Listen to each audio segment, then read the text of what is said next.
Testing, testing, testing. Hi there guys, my name is Rohan Beve, and in today's video we are going to be talking about how do plants breathe.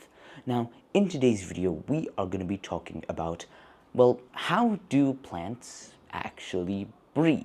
Okay, so maybe you're one day, let's say, visiting the park, okay, and you're walking by through some flowers, okay, a field of flowers, right?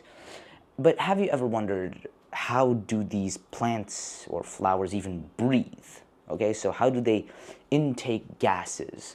So what that basically means is that, well, we and plants, well, breathe differently, but we still need the same exact gases. Okay, so what I mean by this is that, you see, in the leaves of the plants are these super tiny microscopic holes called stomata. Okay, now these are the tiny holes that are used to take in carbon dioxide and release oxygen. Okay, so that's more or less the gases that plants need to breathe, CO2 and O2. Now the process in doing this is known as photosynthesis, okay, which is basically the process on how plants eat. Okay, they take in sunlight, they take in carbon dioxide, okay, they create glucose, okay, and they also absorb water, and then they release oxygen. Okay, they need these gases to, well, breathe and survive.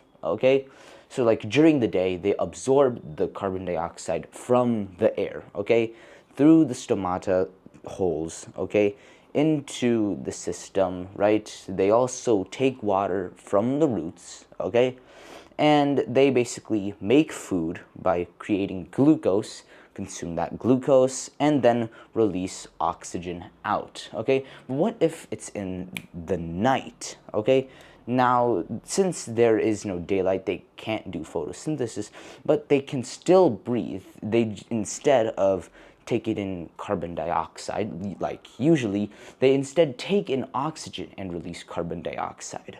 Okay, so that's how they breathe in the night. Okay, but what about the roots? Roots also need to breathe. Well, they can breathe through tiny air pockets inside the soil, which they can take in and absorb the oxygen or carbon dioxide from. So that's how roots, well, breathe. But if the soil is flooded for too long, there might not be enough oxygen. But that's more or less how roots and, well, how plants breathe. And, well, that's basically it. Thank you for, well, watching this video, and hope to see you next time. Bye-bye.